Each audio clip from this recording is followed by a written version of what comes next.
warahmatullahi wabarakatuh. Perkenalkan, kami dari kelompok 5 yang beranggotakan 6 orang, yaitu Alia Nur Yasmin, Muhammad Anggi, Nina Sarmila, Putri Erwadani, Siti Sophia, dan yang terakhir Yuliana Dewi Fitriani. Di sini kami akan mempresentasikan materi mengenai mencermati wacana, menganalisis wacana, dan analisis wacana kritis. Pengertian wacana. Wacana berasal dari bahasa Inggris discourse yang artinya antara lain kemampuan untuk maju menurut urutan-urutan yang teratur dan semestinya. Pengertian lain yaitu wacana merupakan komunikasi buah pikiran baik lisan maupun tulisan yang resmi dan teratur. Jadi, wacana dapat diartikan adalah sebuah tulisan yang teratur menurut urutan-urutan yang semestinya atau logis. Menurut Samsudin, ciri dan sifat sebuah wacana yaitu sebagai berikut. Yang pertama, wacana dapat berupa rangkaian kalimat ujar secara lisan dan tulis atau rangkaian tindak tutur. Yang kedua, wacana mengungkap suatu hal subjek. Yang ketiga, penyajian teratur, sistematis, koheren, lengkap dengan semua situasi pendukungnya. Yang keempat, memiliki satu kesatuan misi dalam rangkaian itu. Yang kelima, dibentuk oleh unsur segmental dan non-segmental. Kedua, yaitu yang pertama, unsur-unsur internal wacana. A. Tema, yaitu pokok pembicaraan yang ada dalam sebuah wacana lisan maupun tulisan. B. Unsur bahasa, yaitu kata, klausa, frase, dan kalimat. C. Teks dan konteks. Teks dapat disamakan dengan naskah, sedangkan konteks adalah teks yang bersifat sejajar, koordinatif, dan memiliki hubungan dengan teks lainnya. D. Makna dan maksud. E. Kohesi dan koherensi. Kohesi adalah keserasian hubungan unsur yang satu dengan unsur yang lain, tidak selalu memiliki pertalian semantik. Sedangkan koherensi adalah pertalian semantik antara unsur yang satu dan unsur lain dalam wacana. Prinsip-prinsip wacana. Prinsip-prinsip wacana terdiri dari 1. Tujuan. Setiap wacana yang dihasilkan harus mempunyai tujuan, karena tujuanlah yang menentukan jenis wacana yang digunakan. Kedua, yaitu kohesi. Kohesi merupakan keserasian hubungan antar unsur linguistik yang satu dengan unsur linguistik yang lain dalam sebuah wacana. Ketiga, yaitu koherensi. Koherensi merupakan kesinambungan ide yang terdapat dalam sebuah wacana sehingga menjadi satu teks yang bermakna. Keempat, yaitu sasaran. Setiap wacana harus mempunyai pendengar atau pembaca yang merupakan sasaran dari wacana tersebut. Kelima, yaitu pesan atau isi. Pesan atau isi merupakan masalah yang ingin disampaikan oleh pembuat wacana kepada pendengar atau pembaca. Keenam, yaitu keadaan. Sebuah wacana perlu sesuai dengan keadaan. Kesesuaian itu yang menjadikan suatu wacana relevan dengan situasi ujaran. Ketujuh, yaitu interteks. Interteks artinya sebuah wacana bergantung kepada wacana yang lain.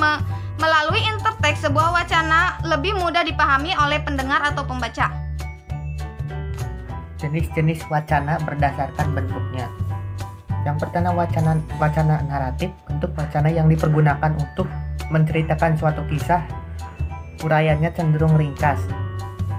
Wacana prosedural, wacana yang digunakan untuk memberikan petunjuk atau keterangan bagaimana sesuatu harus dilaksanakan. Wacana ekspositori, wacana yang bersifat menjelaskan sesuatu secara informatif. Wacana hortatori, wacana untuk mempengaruhi pendengar atau pembaca agar tertarik terhadap pendapat yang dikemukakan.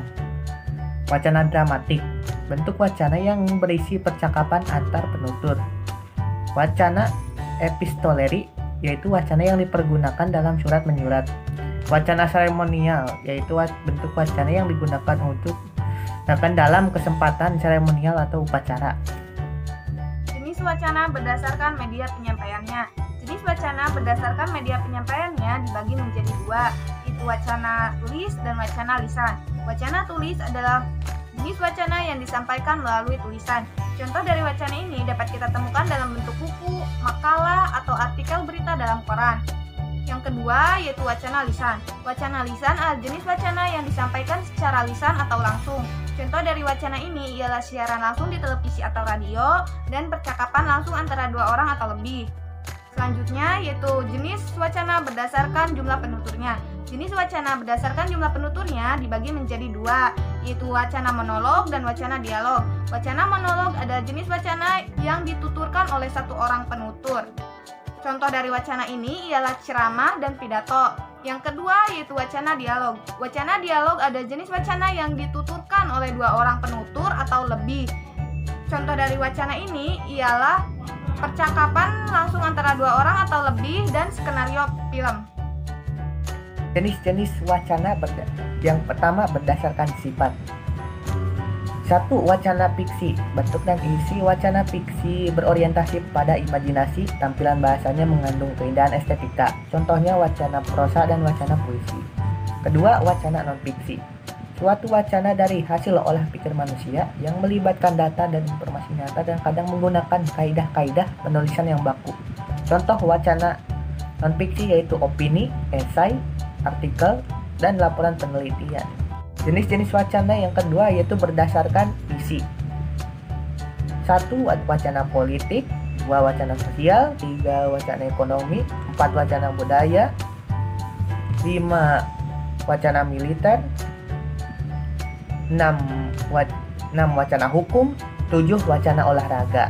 Jenis-jenis wacana. Tujuan pemaparan ada 5. 1. Wacana narasi. Wacana yang menceritakan peristiwa secara berurutan berdasarkan urutan kejadiannya.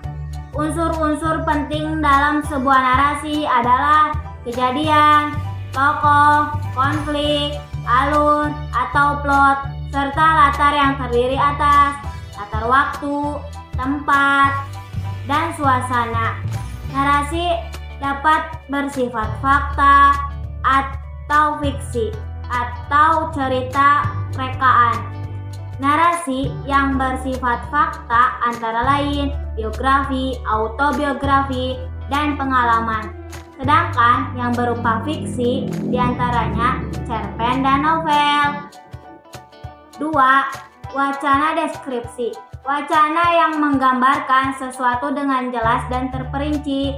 3. Wacana argumentasi.